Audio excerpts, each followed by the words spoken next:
Herkese selamlar. Bugün bizim sevimli Master Coach Zeynep Hakverdiyeva bizimlədir. İstəyir sizinlə enerjisini bölüşsün. Bir çox Master Coach'a qatılmaq istəyənlər ya da özlərində işləmək istəyənlər birbaşa bizim coachlarımızdan istəyirlər enerji alsınlar, onların hekayələrini eşitsinlər. Ona görə də mən sözü verirəm Zeynep xanıma. Salam Asiya xanım, salam dəyərli izləyicilər. Hər bir kəsi salamlayıram. Hal-hazırda çox sevinirəm ki, buradayam və öz həyatımdan, öz nəticələrimlə sizinlə bölüşə bilirəm. İlk öncə istəyirəm qısa özüm haqqında məlumat verim. Hal-hazırda 25 yaşındayam, ailəliyəm, 3 övladım var və artıq may ayından etibarən coach olaraq başlamışam, münasibət coach olaraq davam edirəm. Əla, super. Səhifənizi nə vaxt açmışdınız? Master Coach-dan əvvəl yoxsa sonra? Səhifəmi əslində may ayında açdım, amma hal-hazırda yeni demək olar ki, başlamışam. Artıq 2 aydır dəqiq şəkildə fəaliyyət göstərirəm. Çünki Master Coach-a başladıqdan sonra öz üzərimdə dərin bir dəyişiklik getdi və öz üzərimdə bir müddət işlədim. Tez işə başlamadım, çünki həmin dövrlərdə də biraz hamiləlik dövrü var idi mənim üçün. Daha sonra övladım dünyaya gəldi. Həyatımda fərqli şeylər baş verdi, heç gözləmədiyim. 2 aydır ki, dəqiq şəkildə işləməyə başlamışam. Mhm. Necədir ümumiyyətlə? Siz əvvəllər hardasa çalışmısınız, yoxsa yox? Bir analiz eləmək üçün fərq. Aha. Mən Master Coach-dan əlavə əvvəl bir işdə çalışırdım və Master Coach-a qoşulduqda burada öz potensialımı görmüşdüm. Sizin çəhrayı maşına qoşularaq daha öncə və düşünürdüm ki, mən də coach olmalıyam, potensialımı bu yöndən açmalıyam. Əlavə bir işim daha vardı. Düşünürdüm ki, hər ikisini birlikdə idarə edəcəm və böyüdəcəm. Böyük bir məqsədlərim var idi. Master Coach-a qoşuldum. Bir ay keçdikdən sonra bir anda mənim gözlərim açıldı ki, bu iş ümumiyyətlə tamamilə mənə uyğun deyilmiş. Bu iş vasitəsilə sadəcə özümə xəyanət edirdim, öz istəklərimə, seçimlərimə və ətrafıma baxdım, hər birisi sanki mənim valideynlərimin proyeksiyası idi, gətirdiyim müştərilər, ətrafımda olan insanlar və mən bir an sanki tilsim qırıldı, mənim gözlərim açıldı. Ona görə də mən bir günün içində o işdən tamamilə ayrıldım. Orada mənim 4 rəqəmli bir gəlirim var idi, amma sıfırladım bir günün içində heç nəyə baxmayaraq. Əslində çox qorxulu idi, çünki birdən-birə sıfıra düşmək, həmçində ki, artıq ailəmizə yeni bir övlad gəlirdi, onun da təlaşı. Buna baxmayaraq mən artıq o qədər boğulmağa başladım ki, orada sessiyalardan sonra öz üzərimdə gördüm ki, mən bugünə qədər özümü nə qədər boğurmuşam bu iş vasitəsilə. Ona görə bir gündə ayrıldım, sıfırlandım. Daha sonra övladım dünyaya gəldi, bir müddət işləmədim heç bir işdə. Yalnız özümə fokuslandım, sessiyalar, təlimlər. Daha sonra isə münasibət coach olaraq başladım. Mhm. İndi necədir bəs ümumiyyətlə fərqə baxsanız? Dünən mən bir dənə post görmüşəm. Threads bilmirəm istifadə edirsiniz yoxsa yox. Bu aralar aldatçısıyam bu Threads platformasının. Burada maraqlı söhbətlər açırlar. Çox zaman bəzi insanlar var, mən onlara deyirəm aşağı həyat səviyyəsindəki insanlar, kimsə nəyisə buraxanda, hər hansı bir işi, həyat yoldaşını, sevgilini, maşını, evi, ölkəni və s. başlayırlar onu şey eləməyə, aşağılamağa, tipa buraxdın güya yağbal tapdın və s. deyə. Dünən də belə bir post var idi. Bir nəfər, bir kişi açmışdı postu. Qadınlara qarşı belə hücum eləyirdi ki, nə oldu buraxdığınız şeylərdən çoxmu razısınız, özündən razı qızlar falan deyə bir post açmışdı. Bütün qızlar altında yazmışdı ki, bax mən nə bilim belə onu buraxdım, bunu buraxdım və s. və s. Hərə öz uğur hekayəsini yazırdı. Bütün qızlar bir-birinə dəstək olurdu. Mən istəyirəm siz burada deyəsiniz, o buraxdığınız iş və indi gəldiyiniz nöqtə nə qədər vaxt keçib və geriyə baxanda nə hiss edirsiniz? Daha yaxşısını geri qayıtdımı ümumiyyətlə və yaxud da o arada nə hisslər keçirdiniz? Bu çox maraqlı gəlir hamıya. Çünki kimi danışdırıram master coachlara, hamı deyir ki, nəyisə buraxdım. Kimsə də baxırsa kənardan qorxulu gəlməyə başlayır ki, necə yanı buraxdım, necə yanı geridə qoydum, axı o mənim işimdir, axı o mənim ərimdir, axı o mənim nəyimdir və s. Necə bunu deyə bilərsiniz? İndi artıq keçdiniz o dövrü, nə qədər dövrü idisə, necə hiss edirsiniz? Qaytara bildinizmi daha artığını özünüzə? Həmin vaxtda mən işdən ayrılanda əslində hər bir kəs, ətrafımdakı hər bir kəs mənim dəli olduğumu düşünürdü. Sən nə edirsən? Əlində belə gözəl fürsət var, onlayn işləyirsən, gözəl bir işdir, gəlirin var. Hal-hazırda yaşadığım bölgəyə baxanda mənim gəlirim çox yaxşı idi. Evdar bir xanım olaraq onlayn işləyirdim. Amma mən o qədər dediyim kimi boğulduğumu hiss etmişdim ki, heç bir şey vecimə deyildi. Sadəcə həyat yoldaşım mənə dəstək olurdu. Yəni dedi ki, işləmək istəmirsənsə artıq işləməyə bilərsən. Bu mənim üçün bir ə, necə deyim, rahatlıq oldu və mən rahat bir şəkildə işi buraxa bildim. Hal-hazırda geri baxdıqda nə yaxşı ki buraxmışam, nə yaxşı ki davam etməmişəm. Çünki mən orada sadəcə gəlirə fokuslansaydım ki, hal-hazırda o gəlirimi daha rahat bir şəkildə qazanıram. Onsuz da Master Coach vasitəsilə öyrəndiyim məlumatlar vasitəsilə öz səhifəmi açdım, daha rahat bir şəkildə qazanıram. Hətta demək olar ki, o işin yarısının yarısı qədər belə işləmirəm hal-hazırda və mənim rahatlığım, azadlığım var. Bədən olaraq özümü sıxmıram, əziyyət düşüncəsində deyiləm, daha yüksək emosiyalardır, burada daha fərqli müştərilərdir, burada daha fərqli düşüncələrdir.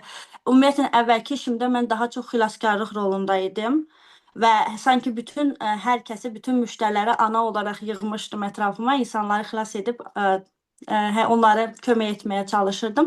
Amma hal-hazırki işimdə bu deyil. Müştərilər müştərilərdir. Anam fərqlidir mənim üçün. Biznesim tamam fərqlidir. Hal-hazırda öz şirkətimi açıram. Hər bir şey dəyişdi mənim həyatımda. Tək biznes tərəfdən dəyişmədi. Münasibətlər tərəfindən də daha bir üst levelə keçdik. Daha sonra övladlarımla münasibətimdə də, ətrafdakı münasibətdə də, ana atamla olan münasibətimdə də hər bir şey tamamilə dəyişdi. Hı -hı. Əvvəl neçə saat işləyirdiniz? Deyəsən onlayn dediniz də əvvəlki işiniz. Online idi. Nə qədər çox işləsəm, o qədər çox qazana bilirdim. Ona görə də o zamanlar çox verirdim, istirahət etmirdim, gecə də çalışırdım, hər tərəfli çalışırdım. Amma hal-hazırda deyil. Hı -hı. Hal-hazırda hətta komandama işə başlayan kimi bir üzv də gəldi. Artıq köməkçim də var. Bütün işlərimin çox faizini hal-hazırda o görür. Səhifəni idarə etməkdə, səhifədəki paylaşımlardır və mən rahat bir şəkildə sadəcə sessiyalar, vebinarlar, canlı yayımlar edirəm. Hı -hı, əla, super. Və bu çox zaman mənim özümə də, məsələn, indi tutaq ki, iş saatımdır da, məsələn, hamı baxır, mənim üçün iş saatıdır. Amma ki, indi nə qədər vaxt sərf edəcəyimsə, mən istirahət eləyirəm. Yəni, qadın üçün bundan gözəl bir şey varmı? Öz estetik bir məkanın var, nə bilim, çayını içirsən rahat, oturmusan rahat evində, işləyirsən, çox rahatdır hər şey. Çox insan düşünür ki, çox qazanmaq üçün mütləq ofis açmaq lazımdır. Real adamlar gəlməlidir ora və s. Amma artıq o dövr keçib, heç kəsin elə bir vaxtı da yoxdur ki, hamı. İnanın mənə heç kəs yolda qalmaq istəmir. Ən azından bir çox işlər artıq onlayn formata keçib. Ona görə də bu sahənin məhz onlayn olması insanlara daha faydalıdır. Nəinki kabinetdə olması. Çünki hər hansısa bir kabinetə getmək, düzdür, bizdə Master Coach-da var öz mərkəzini açan, kabinetini quran və s. belə də var. Amma düşünürəm ki, onlayn olanda ya da kabinetiniz varsa belə onlayn da fəaliyyət göstərəndə çox-çox daha faydalı oluruq. Çünki mənim özüm kimi müştəri, mən özüm də bu arada hamı bilir, master coachlarımın bəzən müştərisi oluram. Mənim kimi müştəri, mən introvertəm. Məni harasa çıxartmaq, o baryerləri yıxmaq çox çətindir ki, bilirəm ki, bir çox insan üçün də belədir. Mənim üçün əgər onlayn sessiyalar olmasaydı, mən indi burada danışmırdım ümumiyyətlə. Çünki mən bilsəydim ki, mütləq şəkildə sessiya almaq, öz üzərində işləmək üçün evdən çox harasa getmək lazımdır. Heç vaxt eləməzdim onu. Çünki bir baryer aşmalı olursan elə harasa getdiyin zaman.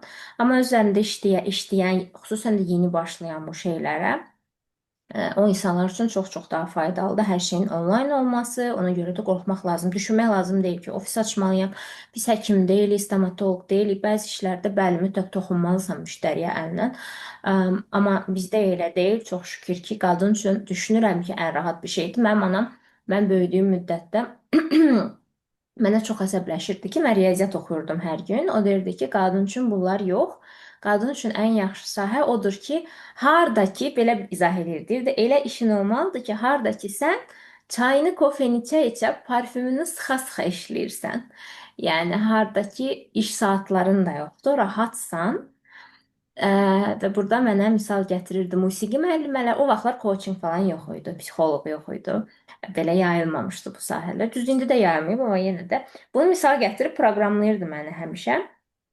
Ona görə düşünürəm ki, o da düz deyirdi ki, hə, qadın üçün bu çox önəmlidir. Gəlsək sizin şirkət qurmaq və s. Bir işçiniz var indi. Bəli, hal-hazırda komandamda bir işçi var. Onlayn işləməyin o gözəlliyindən də vurğulamaq istəyirəm Asiya xanım. Hal-hazırda mən Gürcüstanlıyam, Gürcüstanda yaşayıram və mənim müştərilərim birbaşa Azərbaycandandır. Əgər başqa bir işdə çalışsaydım və yaxud da ki, harasa gedib gəlməli olsam, mən xarici bazardan, hal-hazırda Azərbaycan mənim üçün xarici bazardır. Hı Belə müştərilər tapa bilməzdim, amma öz səhifəm vasitəsilə hal-hazırda mənim bütün müştərilərim demək olar ki, yalnız Azərbaycanlılardır və mən orada işləyirəm. -hı. Və şirkəti harda açdınız? Gürcüstanda yoxsa? Şirkəti Gürcüstanda. Hal-hazırda Gürcüstanda açmaq işləri gedir, davam edir və tez bir zamanda artıq həll olunacaqdır. Çox gözəldir, yəni fərqlidir, çox fərqli hiss edirəm. Əla, maraqlıdır Gürcüstan. Çünki yaşadığım bölgədə hal-hazırda öz Instagramda səhifəsini açan, bu şəkildə öz şirkətini quran, öz biznesini quran, xarici bazarda satış edən heç bir xanım yoxdur. Hal-hazırda ilk xanımam ki, ilkə imza atıram. Əla, super. Bəs siz orada yaşayanlar hansı dillə danışır? Mən Gürcüstanda olmamışam, maraqlıdır Hə, mənim. Azərbaycanlılardır. Yaşadığım bölgədə Azərbaycanlılardır. Okey, hamı Azərbaycanca danışır yəni. Hı hı. Bəli. Maraqlıdır, maraqlıdır, maraqlı. O zaman orada da xidmət göstərə biləcəksiniz çox rahat Bəli, şəkildə. hər iki tərəfdə. Sadəcə mən də biraz çox xoşlamıram canlı görüşlər. Mənim üçün də onlayn daha sərfəlidir, amma bəzi xanımlar var, məsələn, canlı görüşlər daha çox xoşlayır. Bu Hı. işin üstünlüyü odur ki, hər iki tərəfli kim özünə xas olaraq işləyə bilir. Okey. Mənə ümumiyyətlə özüm də işə başlayanda inanın ən çətin şey ilk işçini götürməkdir. Onu bacardısa kimsə, ucda arxası o qədər rahat gəlir ki, ilk adamı götürənə qədər sənki sənə dəyir. Tərəddüdlər, beynində fikirlər, qorxular, adam hardan tapacam. Mən o qədər sabotaj eləmişdim ki, bu prosesi, ilk adamı işə götürmə prosesini. Yadıma düşəndə sadəcə gülməyim gəlir ki, niyə bu qədər sabotaj eləyirdin? Sizdə necə oldu? Mən paylaşdım deyəsən bizim vakansiyalarda. Oradan gəldi, yoxsa özünüz mü tapdınız? Necə oldu bu proses? İlk işçini ümumiyyətlə necə götürürlər? O necə bir məfhumdur? Nə Mən, hisslər? mən ilk öncə istədim öz ətrafımdan kimsə götürüm və həm öyrədim, həm işləsin mənimlə birlikdə. Bəlkə də burada da biraz xilaskarlıq roluna girdim və ilk qazancımı əldə edən kimi ilk qazancımı ötürdüm komanda üzvümə və mən qərar verdim ki, yox, mütləq komanda üzvüm olmalıdır. Çünki mən görürdüm ki, mən biznes qurmağı sevirəm, bu işi görməyi sevirəm, amma video editləməkdir, digər işlərdir, mənlik deyil, mənim çox vaxtımı alır və mən ümumiyyətlə baxmaq istəmirəm. Ona görə də davamlı sabotaj edirdim, davamlı işdən qaçmağa çalışırdım və bunu gördükdə qərar verdim ki, yox, əgər istəmirəmsə komandaya bir üzv alacağam və ödəniş edəcəm, o etsin mənim əvəzimə. Və komandaya bir üzv aldım. Mən sizinlə də bölüşmüşdüm ki, onu yenidən öyrətmək, yenidən hər bir şey başa salmaq mənim üçün çox çətin oldu. Və o an yenə də risk aldım və dedim ki, yox, mən işləmək istəmirəm sizinlə, alınmır. Çünki sadəcə 2-3 gün. Və mən onu buraxdım. Sonra daha sonra Master Coach-da paylaşdım vakansiyanı. Elə həmin gün oradan bir xanım mənə yazdı və çox yaxşı. Hər bir şey çox yaxşı bilir, əla, həmçindəki coachdur. Hal-hazırda mənə dəstəklik göstərir, komanda üzvüm kimi çalışır və daha çox nəticə verdi. Sanki mən risk edib addım atanda əvvəlkini buraxanda yerinə daha yaxşı gəldi. Mən heç ümumiyyətlə gözləmirdim. Hal-hazırda hər bir şey çox yaxşı idarə edir, hər bir tərəfli dəstəklik göstərir, əladır. Yəni komanda üzvü insana çox-çox rahatlıq verir. Çox sevindim. Ümumiyyətlə, hər hansısa bir yeni sahəyə başlayanda ilk işçini götürmək və s. Məsələn, mən başlayanda birincisi bu neçə il, 5 il əvvəl idi. Bu sahə bu qədər yayılmamışdı. Mən başlayanda dəhşət çox rituallar eləyənlər var idi. İnsanların güvəni ölmüşdü bu sahəyə qarşı. Heç başa düşmədim. Bəlkə də özüm də təsir elədim bazara, tam olaraq bilmirəm, amma bazar da dəyişdi son 5 ildə. Çox maraqlı. Xüsusən də son 3 ildə bazar da dəyişdi. Master coachlar təsir elədi deyə düşünürəm ki, bazar bu qədər dəyişdi. Artıq bu qədər qəribə şeylər yox da, daha əsaslı tərəfdən işləməyə başladı insanlar. Çətinlik əsas o idi ki, indiki qədər baz olmadığı üçün o işçi hardan tapılır, necə olunur bilmirdim.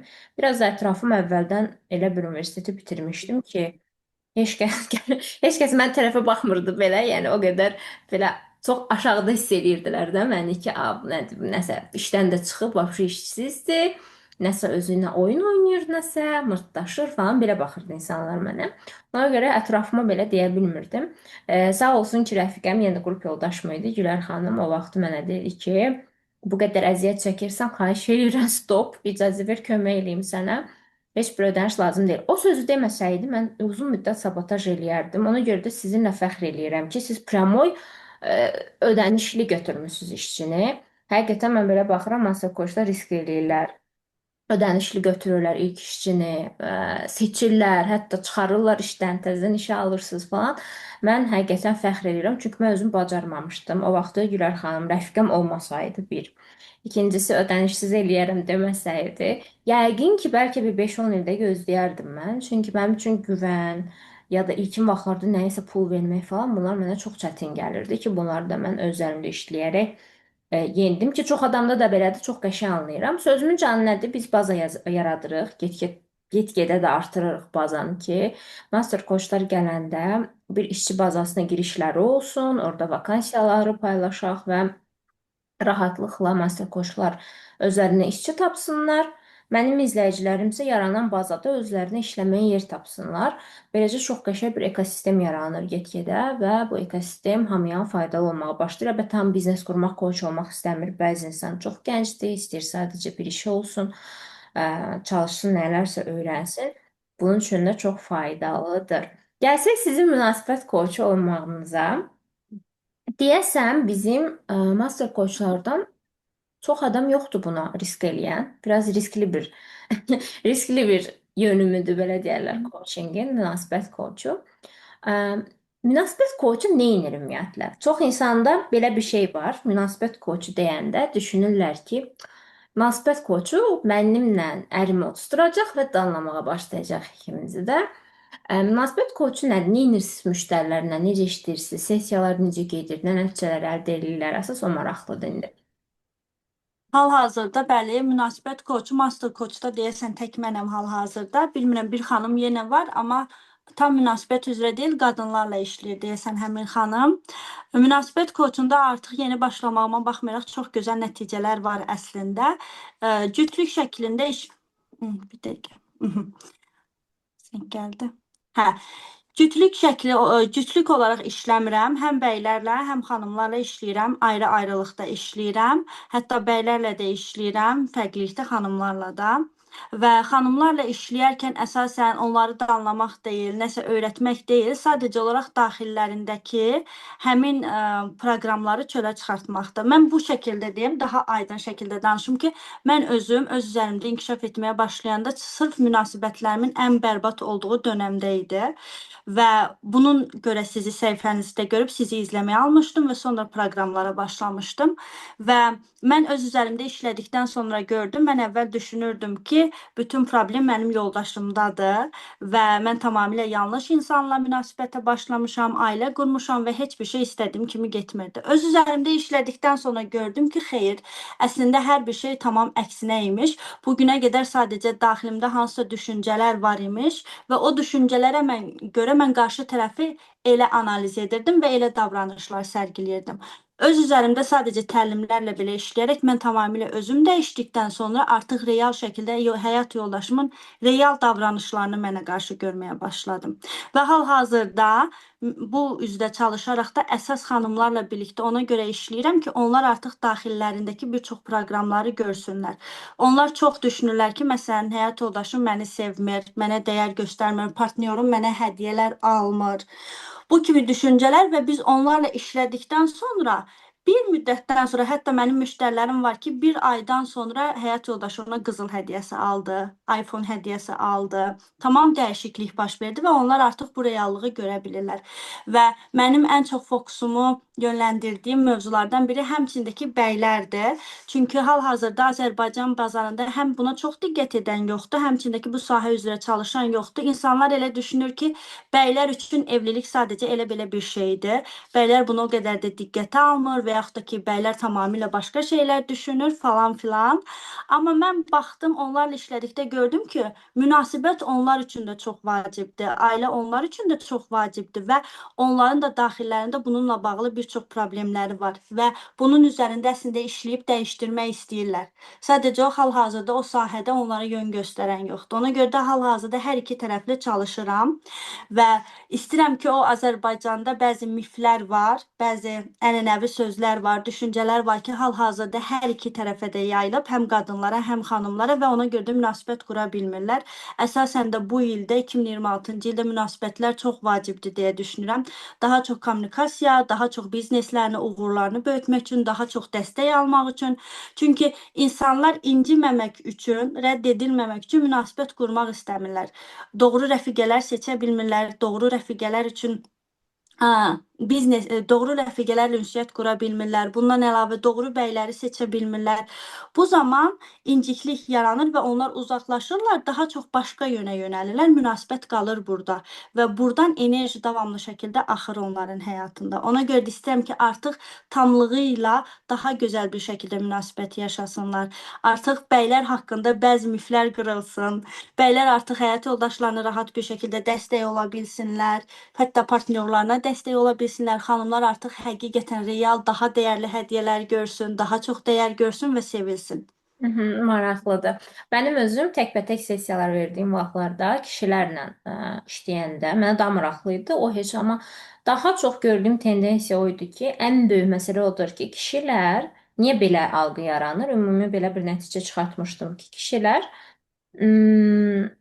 hansısa bir nöqtədə çox sevdikləri, həyatında olan ya da ailə qurduğu qadından hansısa bir nöqtədə qırılırlar, amma sosial normalara görə dilə gətirmək olmaz, kişiyə yaraşmaz deyə bunu dilləndirə bilmirlər. Hətta öz həyat yoldaşlarına belə, özlərinə belə etiraf eləyə bilmirlər və əsas münasibətlərdə problemlər oradan çıxırdı. Daha çox sessiyaları o qırılma nöqtəsinə aparmaqla məşğul olurdum mən. O vaxtlar təkbətək sessiyalarda kişilərdə daha çox bu tendensiyanı görürdüm ki, harda qırılıb, niyə belə olub, axı sevir, axı nə eləmək istəyir, hətta çox zaman xəyanət mövzusunda belə dilə gətirir ki, tamam utanıram ki, bunu eləyirəm, tamam, amma bilmirəm niyə eləyirəm. Çünki yanında olan xanımı belə sevirəm, amma başa düşmürəm niyə bunu eləyirəm. Biz gedirdik keçmişə, görürdük ki, hardasa qırılıb, dilə gətirilmir. Daha çox bunun üzərinə 99% kişilərlə bunu işləyirdim. Amma hər bir koçun müştərisi fərqli olur. Mənim müştərilərim, məsələn, mənim özümə maraqlı olan məsələləri həmişə proyeksiya eləyib, onu danışıblar. Heç elə bir şey olmayıb ki, mənim öz içimdə olmayan, mənə maraqsız olan, mənə aid olmayan bir şeylə bağlı müştəri gəlsin. Sizdə nə olur? Daha çox nə görürsünüz kişilərdə? Ümumi Azərbaycan kişiləri münasibətlə bağlı nədir məsələləri? Yəni niyə başa düşülmürlər? Niyə bu qədər şey var, aqressiya var? Niyə bu qədər düşünür hamı ki, kişiyə onsuz da ailə lazım deyil, aldatdı ora və s. və s.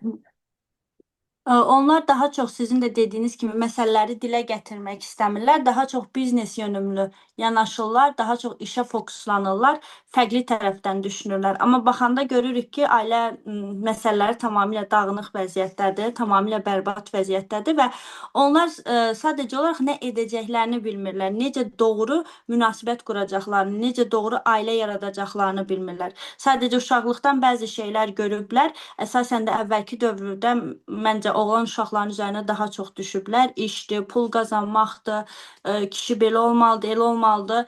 Daha sərt böyüdülüb, daha ciddi böyüdülüb və hal-hazırda onlar həmin münasibət sxemlərini əvvəldə yaşadıqlarını indiki ailə vəziyyətlərinə gətirəndə alınmır.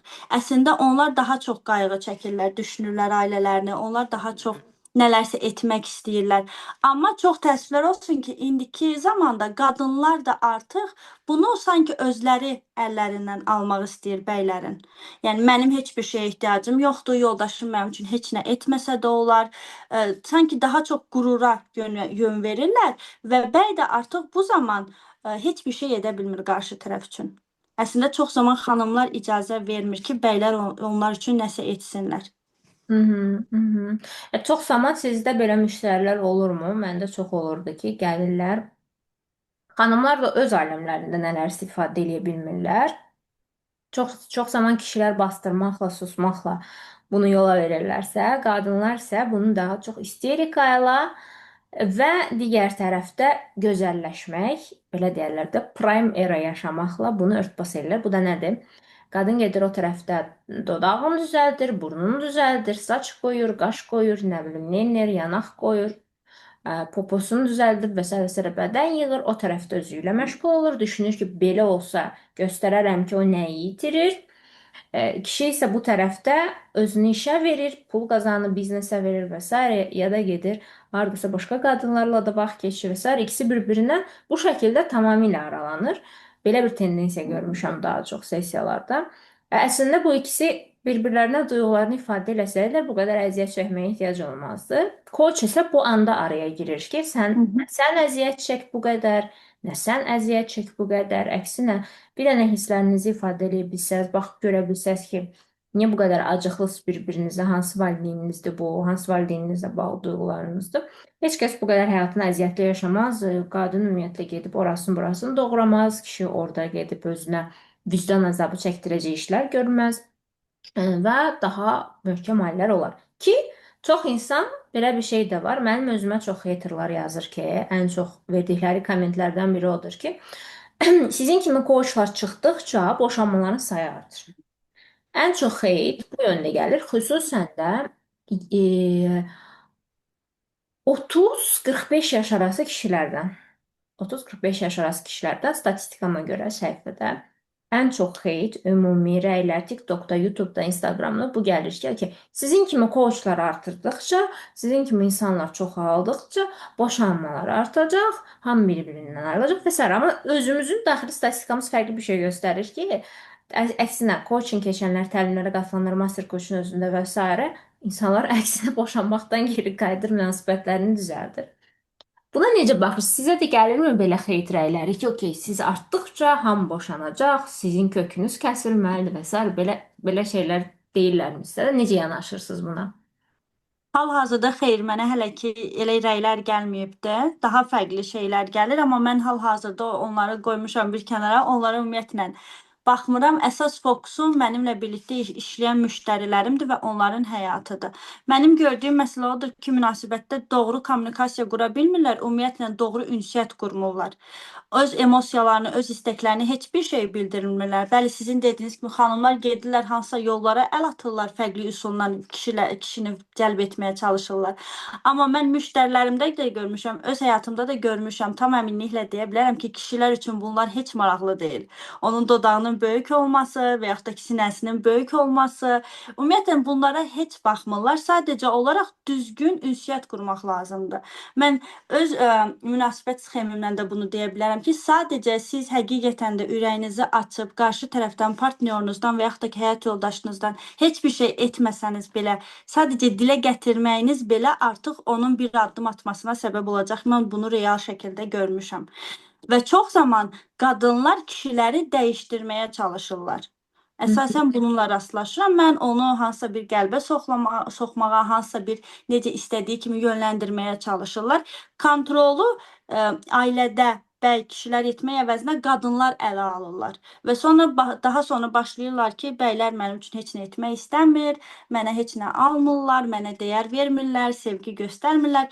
Əslində yanlış sxemlə yaxınlaşırlar. Əgər münasibəti qadın təslim olmaq əvəzinə münasibətdə idarə etməyə çalışırsa, bu zaman artıq münasibət pozulur. Çünki artıq rollar dəyişmiş olur. Tamamilə doğrudur və ümumilikdə kimsə də baxır, düşünürsə də, coach sizi boşamır, belə bir məsləhət vermir və yaxud da coachla işləyəndə gəlib, o demək deyir ki, uje yoldaşınızı böyük bir avçarka olaraq görəcəksiniz. Yox, əksinə, tamamilə fərqli. Ayrılsanız belə əksinə, onunla məsələlərinizi xoş bitirəcəksiniz. Ayrılsanız belə ki, bu daha az faizdə baş verir, nəinki münasibətləri düzəltmək. İndi burada belə bir sual gəlir mənə, özümə də maraqlıdır. İzləyənlərə də maraqlı olar. Evlilərdən danışdıq. Yəqin ki, subaylar da sizinlə işləyir. Mən daha çox çatlarımızın hamısını siz də görürsünüz. Bütün təlimlərdə və s. Nə qədər mövzumuz bu üzrə olmasa da ki, mən bu üzrə işləmirəm, münasibətlər falan işləmirəm.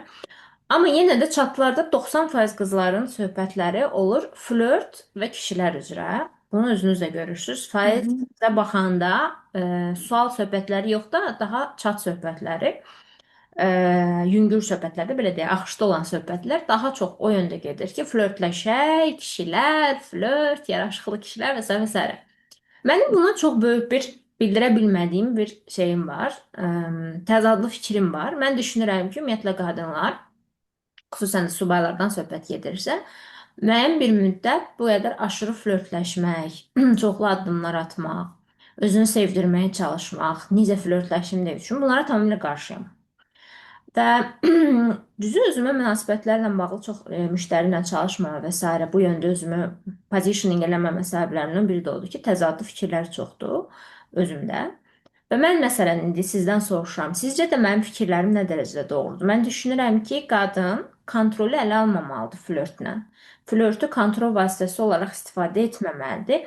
Ya da bir kişi hələ onu seçməyibsə, hoppana addımlar atmağa çalışmamalıdır, onun üstünə gəlməməlidir deyə düşünürəm. Bu yöndə sizinlə çalışan müştərilər varmı? Vəbşə onlara nə məsləhət görürsünüz? Necə işləyirsiniz onlarla? Bu təşviş nədir qızlardakı ki, ay tez flörtləşək, tez hoppanaq və s. Ya da qaçmasın, əlimizdə tutaq. Bu şeylərə münasibətiniz necədir? Varmı belə? Dilə gətirə bilirlərmi koça? Belə deyərlər müştərilər bunu. Müştərilərdə olur, əsasən də flört dönəmində onlar sadəcə olaraq düşünürlər ki, mən bir dəfə ailə qurdum və bu sona qədər davam etməlidir. Bu qorxu ilə də davamlı şəkildə münasibətə yaxınlaşdıqları üçün öz istəklərini də bilmədikdə ilk addımda belə qarşı tərəfdən yanlış bir hərəkət gəldikdə və yaxud da ki, hansısa daxili proqramlarına düşdükdə tez geri atılırlar.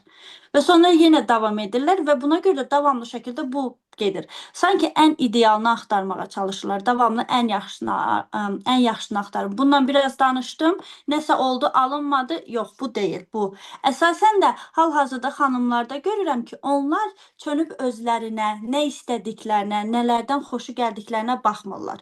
Asiya xanım bunu dedi, deməli bir bəydə bu olmalıdır. Zeynəb xanım bunu dedi, deməli bir bəydə bu olmalıdır. Və gedib Asiya xanım flörtləşir saat. Hə, Asiya Flörtləşir. xanım deyir ki, belə etmək olmaz. Aha, belə etmək olmaz. Bir bəy belə etsə, yox, yox, bu mənə uyğun deyil. Artıq atdım, çıxartdım. Nə bilim, ən kiçik şeydə belə bəyin işi çıxdı, bu gün görüşə gələ bilmədi. Aha, deməli mən rədd edildim. Deməli mənə vaxt ayırmadı. Yox, bu da getdi. Tamam qarma-qarışıq bir hallara salırlar özlərini və sadəcə olaraq dönüb özlərinə baxmalıdırlar ki, mən real şəkildə necə biri istəyirəm və hal-hazırda mənə uyğun kimdir? Çünki xanımlar əsasən birinci həyat səviyyəsindədirlərsə, istəyirlər üçüncü, dördüncü həyat səviyyəsindən bəy, amma birinci həyat səviyyəsindən düşüncələr qururlar. Və Hmm. çox zaman münasibətdə də bu baş verir ki, bəli, mən təlimdə öyrəndim ki, bəy belə olmalıdır, mənə belə davranmalıdır, mənə belə bahalı hədiyyələr almalıdır, belə etməlidir.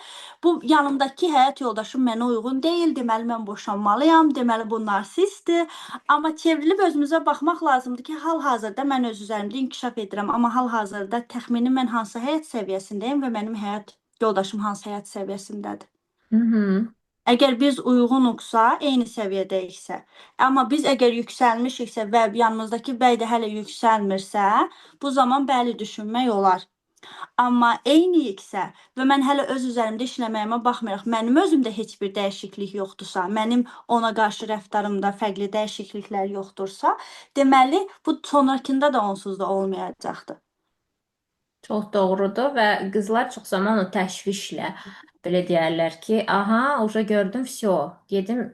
O sürətləndirmək hər şey, ümumiyyətlə biznesdə də belədir, münasibətlərdə də ki, tez atlayım, flörtləşim ki, qaçmasın, amma sonra görür ki, heç bu flörtləşdiyi adam ona uyğun biri deyilmiş və ümumiyyətlə qadın düşünürəm ki, enerjisini qorumağa biraz çalışmalıdır həmişə. Ona görə də həmişə qarşıyam belə proqramlara, nə mənada özümün keçirməyinə, amma çox da açıq oluram, dəstək oluram master koçlar keçirmək istəyəndə belə proqramlar ki, necə hədiyyələr aldırmaq, necə flörtləşmək. Bu taktikaları da bilmək lazımdır, amma nə vaxt istifadə etmək bu da önəmlidir. Çünki içimizdə, daxilimizdə işləməsək, birbaşa bunları eləməyə çalışsaq, böyük bir təşviş yaranır. Özümüzə aid olmayan insanları başlayırıq özümüzə çəkməyə və bu qadın enerjisini çox yoran bir şeydir. Amma digər tərəfdən də düşünürəm ki, qadın özünü qorusun, daha çox enerjisini qorusun və müşahidə eləməyi bacarsın. Çünki müşahidə eləməsək görə bilmərik ki, kimdir, nədir, nəçidir münasibət üçün gələn adam. Biz dəfiyə bilmək olmur çünki bu şeyləri. Və çox zaman qızları ümumiyyətlə ümumilikdə təlimlərdə falan gördüyüm master coachun özündə də ən geri salan şey bu münasibət acılığıdır həmişə. Ki o qədər buna enerji xərcləyirlər ki, işə, biznes qurmağa, nə bilim, dünyaya faydalı olmağa, çalışmağa və s. enerji qalmır ümumiyyətlə. Və ən çox da gördüyüm şey odur ki, münasibət istəyərkən çox insan əksinə elə özünə fokuslanmaq istəyir, heç münasibət qurmaq istəmir. Və tam tərsi də kimsə gələndə ki, həmişə biznes qurmaq istəyirəm, daha çox pul istəyirəm, daha çox maşın istəyirəm və s. Əksinə odur ən çox münasibət istəyən. Bir də bunu görmüşəm həmişə. Qaçırlar davamlı. Sizdə olurmu belə gəlir, qaçmaq istəyir, tutaq ki, tam başqa şeylər deyir, amma siz deyirsiniz ki, stop, münasibətə yönəlməliyik. Bəli, biz bəzən məsələlərə baxırıq, biznes yönümlü gəlir, amma məsələyə baxdıqda görürəm ki, tamamilə məsələ münasibət haqqındadır. Orada tamamilə boşluq olduğu üçün ora çox enerji gedir, biznesə, işə fokuslana bilmir, yönələ bilmir. Sadəcə oradan qaçmaq üçün. Bəzən də elə olur ki, daxili boşluqlarını doldurmaq üçün münasibət axtarırlar. Əslində daxildə o sevgi, o dəyər formalaşdırmadıqları üçün düşünürlər ki, başqaları gətirib verəcək və əsasən də münasibətdə davamlı bir tərəfə fokuslanırlar. Sizin də dediyiniz kimi, mən necə edim ki, qarşı tərəf mənə hədiyyə alsın, mənə böyük güllər alsın, jestlər etsin, hədiyyələr alsın, amma düşünmürlər ki, mən bu bəyin yanında olduqda özümü nə qədər güvəndə və rahat hiss edirəm, kontrolsuz hiss edirəm. Ola bilsin ki, o bəy sizi çox bahalı, gözəl bir restorana aparır. Amma siz o restoranda o bəyin yanında özünüzü necə rahat, nə qədər rahat hiss edirsiniz, nə qədər kontrolsuz və güvəndə hiss edirsiniz. Və yaxud da ki, siz fərqində olmasanız belə, o bəy arxadan sizi nə qədər qoruyur, necə sizin həyatınızın hər bir tərəfinə nəzarət edir, baxır, diqqətlə yanaşır. Bunlara xanımlar fokuslanmırlar. Onlar üçün sadəcə bir yön var. Maddiyyatı yaxşı olsun, mənə çoxlu hədiyyələr versin, romantika etsin və s. Amma digər əsas ehtiyaclar qalır bir tərəfdə. Hansı ki, xanımların da hədiyyələrdən çox daha da fərqli şeylərə ehtiyacı var. Ümumilikdə özümün statistikalarımdan götürsəm, əvvəlki sessiyalara təkbətək işlədiyim müştərilərə baxsam, ən çox xəyanət edən qadınlar çox zəngin və dəhşət çox hədiyyələr alan kişilərin qadınları olub həmişə mənə gələnlər. Bu statistika sadəcə mənim müştərilərim arasında götürdüyüm bir statistikadır.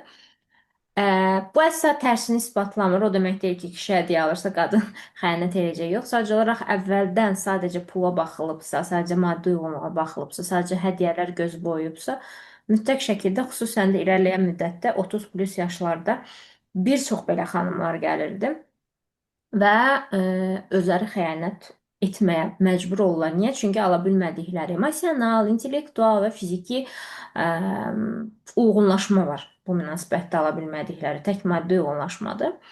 Ona görə də hər tərəfli baxmaq lazımdır, özlərimizdə də işləmək lazımdır. Ümumiyyətlə sizin master coach ərzində ən yadda qalan sessiya hansı olub ya da ən yadda qalan mövzu hansı olub? Hansını düşünürsünüz ki, bunu gələk hamı eşitsin. Mənim öz sessiyalarımdan etdiyim yoxsa Ola tam bilər sualın özünüz bu dövr ərzində etdiyiniz sessiyalardan və yaxud da mənim sizinlə etdiyim sessiyalardan ya keçdiyimiz webinarlardan ümumi bu dövrü götürsək, nə ən çox yadınızda qalıb coachinglə bağlı və düşünürsünüz ki, bunu hamı eşitməlidir, burada hamıya demək lazımdır ki, hamı bilsin bunu. Mən əvvəl çox təşvişli biri idim. Biznesimdə də, münasibətlərimdə də və yeni başlayanda elə sizin sessiyanızda biz təşviş üzərində işləmişdik. Keçən dəfə bu haqqda da bir sual gəldi. Təşvişi çıxartdıq həyatımızdan və özümüzü bir boşluqda qoyduq. O mənim ən yadımda qalan sessiyalardan biri idi. Çünki heç bir dəqiqə belə dayanmağa özümə icazə vermirdim. Çox təşvişli olurdum. Hər dəqiqə webinar dinləyirdim. Hər dəqiqə nəsə düşünürdüm. Hər dəqiqə çalışırdım və birdən onu həyatımdan çıxarıb boşluğa düşdükdə nə edəcəyimi bilmədim və həmin sessiyadan sonra bəlkə də ilk sessiya idi ki, mənim həyatımda bu qədər nəticə verdi.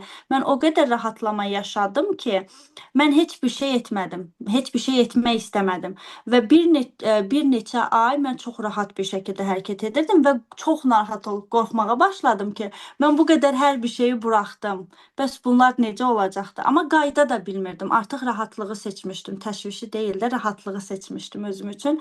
Və hətta bir dəfə sizinlə sessiyanızda mən demişdim ki, mən məsuliyyətli olmaq istəyirəm. Necə məsuliyyətli ola bilərəm? Məsuliyyətsiz biriyəm. Belə işlərimə baxanda siz demişdiniz ki, kim deyir ki, siz məsuliyyətsiz birisiz? O söz heç vaxt yadımdan çıxmır. O mənə çox təsir etmişdi. Hı hı. Çünki özüm haqqında elə düşündüyüm üçün davamlı şəkildə ətrafdan da o mənə yansıyırdı və etdiklərimin heç biri mənim üçün yetərli olmurdu. Hı. Çox zaman biz qadınlar düşünürük ki, davamlı yula kimi hərəkətdə olun. Çünki mamamızdan belə görmüşük ki, o davamlı hərəkətdə olub, qurdalanıb, nəsə eləyib və s. Bizim mamalarımız nə edirdi? Paltar qaynadırdı, əllə paltar yuyurdu, əllə qab yuyurdu. Pampers də yox idi, əllə o əskiləri yuyurdular və s. Bunların hamısını görə-görə biz böyümüşük. Amma indi elə deyil axı, robot süpürgə var, paltar yuyan maşın var, hər şey çox daha fərqlidir və indiki dövrə o zamanlar valideynlərimizdən gördüyümüz şeyləri kopyalamağımız mən düşünürəm ki, şüuraltda baş verir bu, amma insan şüurlu da bir qərar verməlidir ki, axı o başqa dövr idi, indi tam fərqli bir dövrdür. İndi bir qadının davamlı hərəkətdə qalması məntiqli deyil o qədər də. Əksinə sürətlənən dövrdə dünyaya necə faydalı ola bilərik deyə düşünmək lazımdır ki, əgər indi ümumi nəticə göstərirsə ki, tutaq ki, Zeynəb xanım belə əvvəllər çox çalışıb az qazanırdı, indi az çalışır, çox qazanırsa, deməli məntiqli olaraq kainatın da verdiyi bir mesaj var ki, bu şəkildə daha çox faydalısan sən ki, daha yaxşısını ala bilirsən. Daha çox resurs qazanırsan, həmçinin hər işlədiyin müştəridən sənə resurs gəlir, enerji gəlir, işini böyüdürsən və daha da yaxşı qazanırsan bunun müqabilində. Deməli, indi daha faydalılıq əmsalın daha yüksəkdir deyə belə baş verir, düzdür? Ona görə də daha çox iş görməyim, daha çox məsuliyyətli olmağım deyil də, əksinə təşvişi azaltsaq biz daha çox məsuliyyət götürə bilərik. Məsuliyyət götürməkdə daha çox işləmək deyil əlbəttə ki. Mən elə istəyirəm ki, bu bizim seriyalarda, master coachlarla söhbətlərdə də daha çox bu aydın olsun hər kəsə. Mənə çox xoş idi sizinlə söhbət. Çox belə enerji aldım sizdən. Necə eləyək ki, indi son olaraq nə deyə bilərsiniz izləyənlərə? Bir neçə cümlə ilə ya özünüzün sloqanınız ola bilər, özünə məxsus bir şey ola bilər ki, nə deyərdiniz siz izləyənlərə? Nə mütləq eşitməlidirlər məhz sizdən, sizə məxsus bir şey. Çox sağ olun ilk öncə Asiya xanım. Mənim üçün də çox xoş oldu. Mənim izləyicilərə buradan demək istədiyim odur ki, həqiqətən də heç bir şey etməyinizə ehtiyac yoxdur. Sadəcə sözləriniz, baxışlarınız belə yetərlidir. Əsas odur ki, öz daxili üzərinizdə mütləq işləyin. O köhnə proqramları mütləq dəyişdirin. Həyatınızda hər bir şey tamamilə dəyişəcəkdir. Sizin dediyiniz kimi hansı ki bizim anamız əvvəllər elə işlər görürdü. Mənim hal-hazırda yaşadığım bölgədəki xanımlar hal-hazırda yenə də o həyatda yaşayan insanlardır. Amma mən hal-hazırda evimdə robot süpürgə istifadə edirəm. Mən alarkən insanlar deyirdi ki, onu nə var ki, onsuz da gündə bir dəfə etsən yetərlidir. Niyə edirsən ona böyük bir pul verib, çox böyük bir məbləğ almışdım. Və mən özümə icazə verdim sadəcə. Sadəcə o özümə icazə verdim ki, bu mənə olar və mən buna özümə icazə verirəm. Və tam əminliklə hal-hazırda deyə bilirəm ki, nə qədər özümə icazə verirəm, hal-hazırda o qədər də ətraf tərəfdən və ən əsas da münasibətimdə həyat yoldaşım tərəfindən sevilirəm. O xanımlardan az çalışıram. O xanımlardan daha çox istirahət edirəm. Hər şeydə özümə icazə verirəm, amma o xanımlardan da hal-hazırda daha çox sevilirəm və dəyər görürəm. Çox sevindim. Ümumiyyətlə kimsə də eşidirsə ki, mənə yazırlar. İki uşağım var, işləmək mümkün deyil iki uşaqla. Nə bilim, bir uşaq mən şoka düşürəm. Necə mümkün deyil? Necə mümkün deyil? Bəs bizim master coachlar niyə bacarır? Bu qədər bacaran insanlar var. Uşaq maneə deyil. Uşaq əksinə enerjidir. Uşaq əksinə onların xəyalları bizim üçün Hı əlavə bir hı. enerjidir, resursdur. Ona görə uşağı bəhanə eləmək də lazım deyil. Əksinə özümüzə rahatlığa, təşvişsiz olmağa, icazə verməyə başlamaq zamanıdır. Mənə çox xoş idi sizlə. Ümidvaram ki, dinləyənlərə də xoş olar. Hamı rəyləri yazsın aşağıda. Sizinlə sağollaşıram. Çox E, sağ olun. Düşünürəm ki, yenə təkrarlamalıyıq bir neçə müddət sonra da bu görüşü.